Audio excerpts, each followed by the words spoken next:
नमस्कार सभी देशवासियों को। जय हिंद। आज हम जानेंगे भारत और पाकिस्तान अलग क्यों हुए थे और दोनों में दुश्मनी का कारण क्या था। भारत के अंदर से पाकिस्तान अलग हुआ। पाकिस्तान अलग हुआ धर्म के आधार पे, मुस्लिम धर्म, और हिंदुस्तान में हिंदू धर्म। अब देखा जाए तो धीरे धीरे कश्मीर पर आते हैं कि कश्मीर को लेकर पाकिस्तान इतना आक्रोश क्यों दिखाता है। कश्मीर में मुस्लिम मेजोरिटी बहुत ज्यादा थी, क्योंकि भारत का जब बंटवारा हुआ था तो बोला गया था जिस हिस्से में मुस्लिम ज्यादा वो पाकिस्तान, और जिस हिस्से में हिंदू ज्यादा उसे हिंदुस्तान।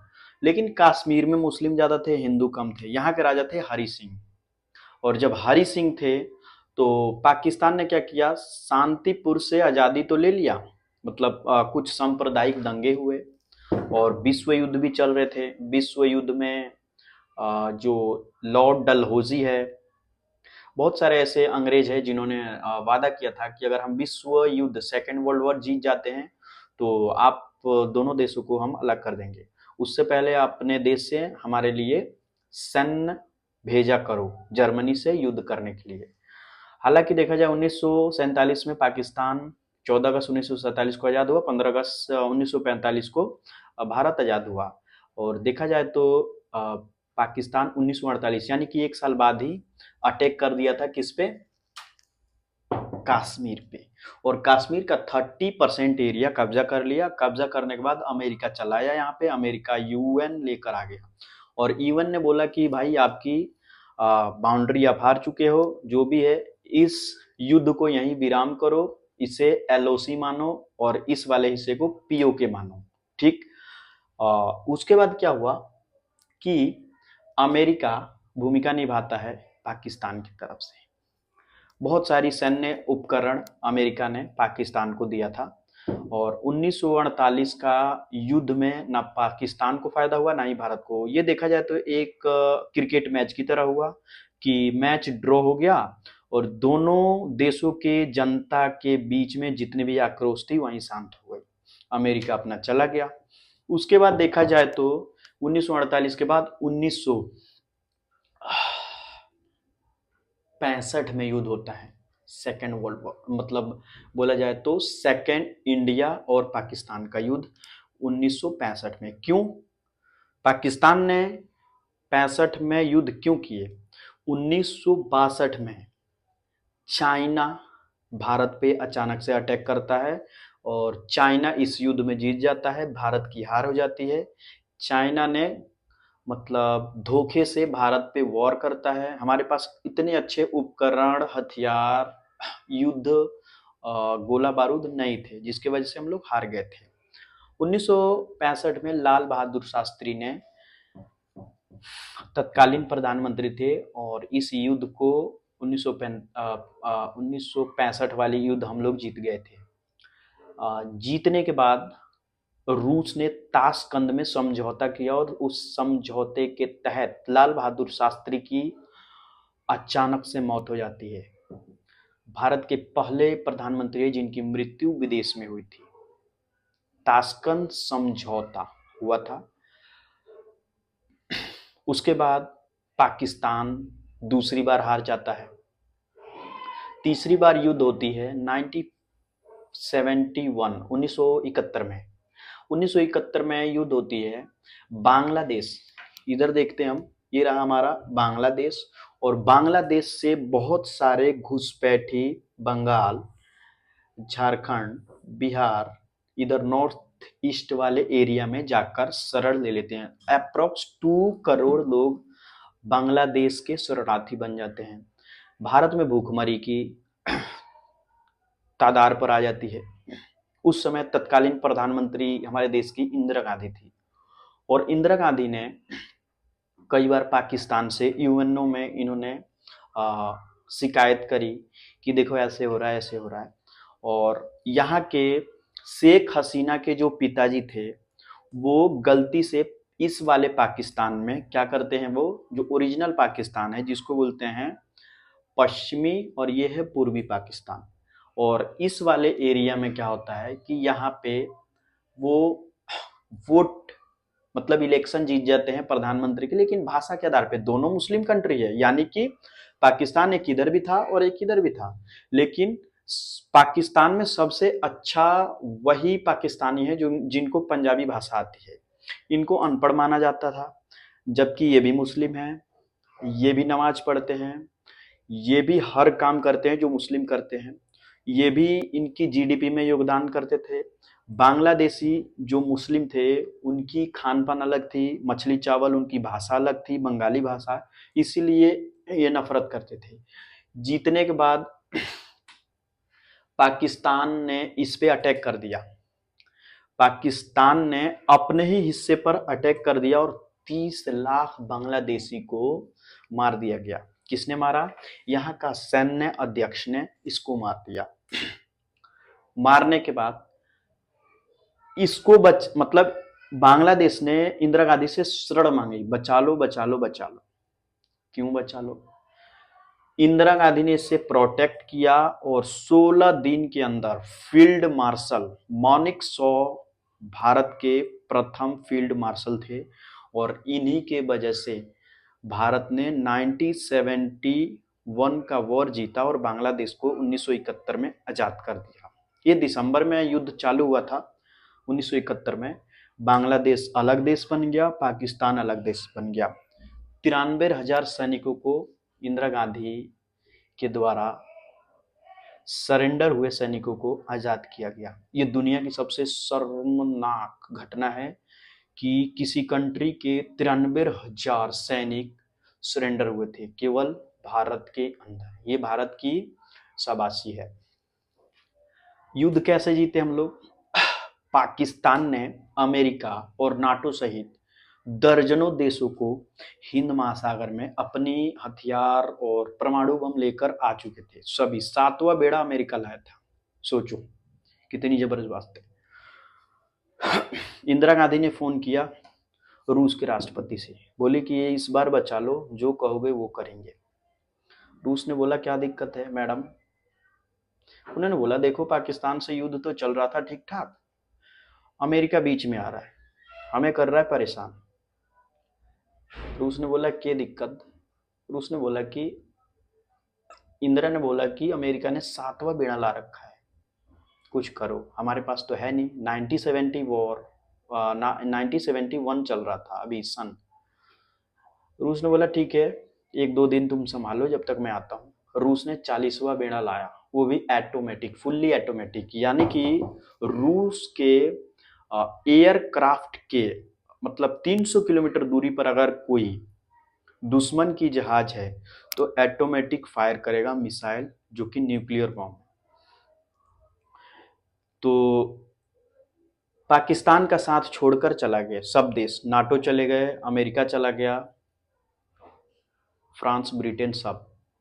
उसके बाद बांग्लादेश आजाद, और बांग्लादेश आजाद होने के बाद 1974 में इंदिरा गांधी ने पहली बार भारत में न्यूक्लियर ट्रायल की। न्यूक्लियर ट्रायल की जो कि मतलब बम फोड़े थे लेकिन ब्लास्ट नहीं हुआ। लेकिन अमेरिका को पता था कि इनको फॉर्मूला पता है तो ये जरूर बना लेंगे, और ये ऐसा ही हुआ। हम लोग अमेरिका के डर से उस बम को यानी कि दोबारा कुछ चेंजेस किए। अब्दुल कलाम और अटल बिहारी वाजपेयी के शासनकाल में 1998 में हम लोग 10 मई के दिन परमाणु परीक्षण किए थे पोखरण राजस्थान में। ये रहा। अब हम जानेंगे 1999 में ही ऐसे ही एक क्या हुआ था घटना कि पाकिस्तान के कुछ भेड़चार जो कि जम्मू कश्मीर के कारगिल क्षेत्र में, ये रहा हमारा कारगिल इधर वाला, ये हमारा कश्मीर है। और कश्मीर सबसे नीचे आता है वैष्णो देवी, उसके बाद आता है पहलगाम, उसके बाद अनंतगाम, उसके बाद पुलवामा, उसके बाद श्रीनगर, और इधर ही ऊपर कारगिल है। कारगिल, और कारगिल में घुसपैठी मतलब आतंकी थे, धीरे धीरे आतंकी के भेष में वहाँ के पाकिस्तानी सैनिक आए और कारगिल युद्ध चालू हो गया। कारगिल युद्ध जब चालू हुआ तो अटल बिहारी वाजपेयी ने पूरी सेना झोंक दी, बोले कि पाकिस्तान को नस्तो नाबूद कर देंगे।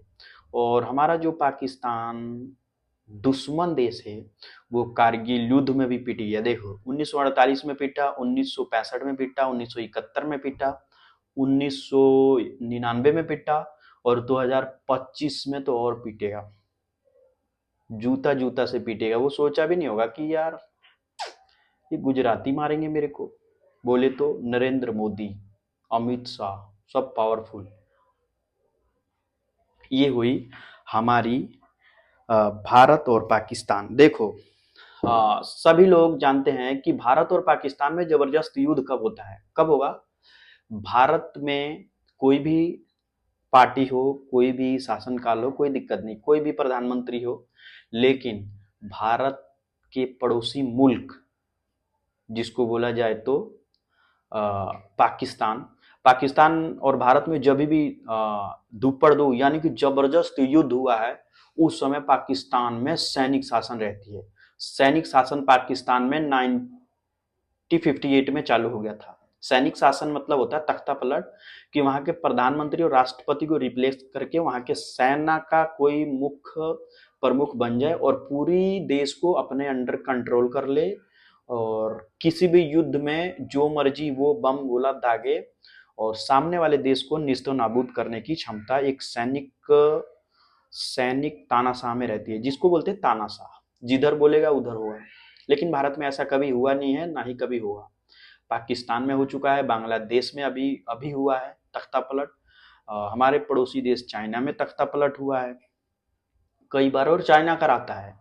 और अभी देखा जाए तो म्यांमार में हुआ था, आंग सान सू की तख्ता पलट हुई थी, वहां पे अभी सैनिक शासन है। सैनिक शासन जिसको जब चाहे जब गोली मार सकती है। दूसरा चीज क्या है कि 1965 में सबसे पहले तख्ता पलट में आयूब खान आए हुए थे और जुल्फिकार अली भुट्टो 1971 में प्रधानमंत्री थे और जनरल जियाउल हक ने 1982 में पाकिस्तान को पहली बार इस्लामीकरण कर दिया, यानी कि वहां पे शरिया कानून लागू हुआ। वहां की स्कूलों में गैर धार्मिक किसी भी चीज को नहीं पढ़ाया जाएगा, कोई भी धर्म नहीं लागू होगा, वहां पे केवल शरिया नियम लागू होगा।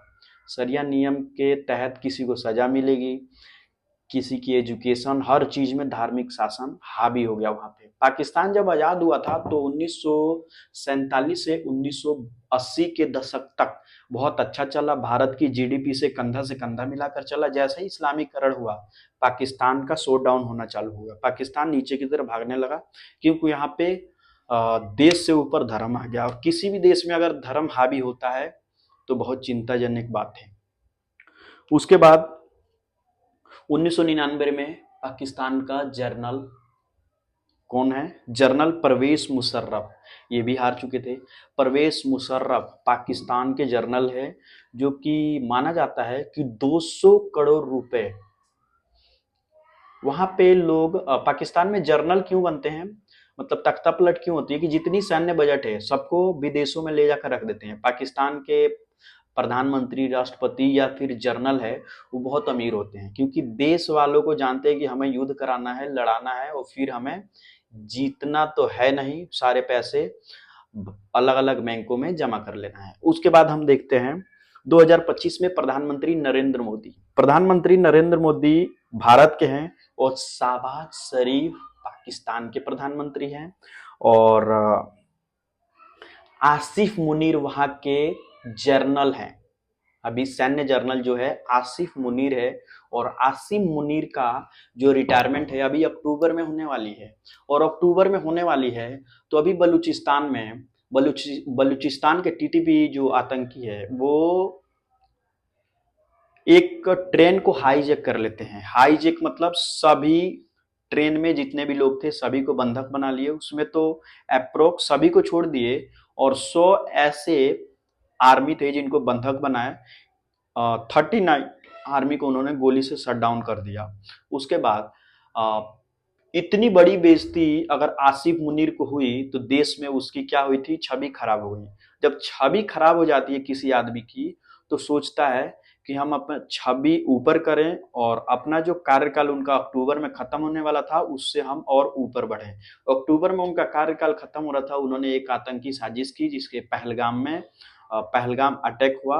और पहलगाम अटैक होने के बाद, पहलगाम अटैक क्यों हुआ, एक उसमें आतंकी है, 5 आतंकी आए थे, 2 लोकल थे और एक लाइनर का काम कर रहा था, जैसे किसी किसी चीज को बता रहा था। एक पाकिस्तान का एनएसजी कमांडो था, वो कमांडो से रिटायरमेंट लेकर आतंकवादी ज्वाइन किया और ज्वाइन करने के लिए भारत में रेकी किया था उसने करीब 1 हफ्ते पहले। रेकी करने के बाद इस जानबूझकर इन्होंने हिंदू को टारगेट किया, पूछ पूछ कर गोली मारा। सबसे दिक्कत वाली बात है कि ये लोग हिंदू को पूछ पूछ कर गोली मारे थे, महिलाओं को छोड़ दिए, बच्चों को छोड़ दिए, केवल पुरुषों को टारगेट किए थे। कुछ मुस्लिम व्यक्ति जो इनका विरोध किया उनको भी गोली मार दिए थे और इन्होंने कलमा पढ़वाया था। आप देखो, भारत जिस एरिया में ये घटना हुई, पहलगाम, पहलगाम से 16 किलोमीटर दूर अमरनाथ की यात्रा जाती है और अमरनाथ की यात्रा 3 जून से जाने वाली थी। वहां पे हाई सिक्योरिटी सरकार देती है, हर साल 80,000 या 50,000 सैनिक वहां तैनात रहते हैं। इस साल 1.5 लाख सैनिक मौजूद रहेंगे अमरनाथ यात्रा के लिए। और अमरनाथ जो यात्रा है वहां से 16 किलोमीटर दूर ये घटना हुई है, सोचने वाली बात है। लेकिन इस बार भारत पिछले 10 साल से युद्ध अभ्यास, हथियार खरीद रहा था जो मर्जी, हथियार खरीदने के बाद क्या हुआ कि हथियार खरीदने के बाद ऐसा हुआ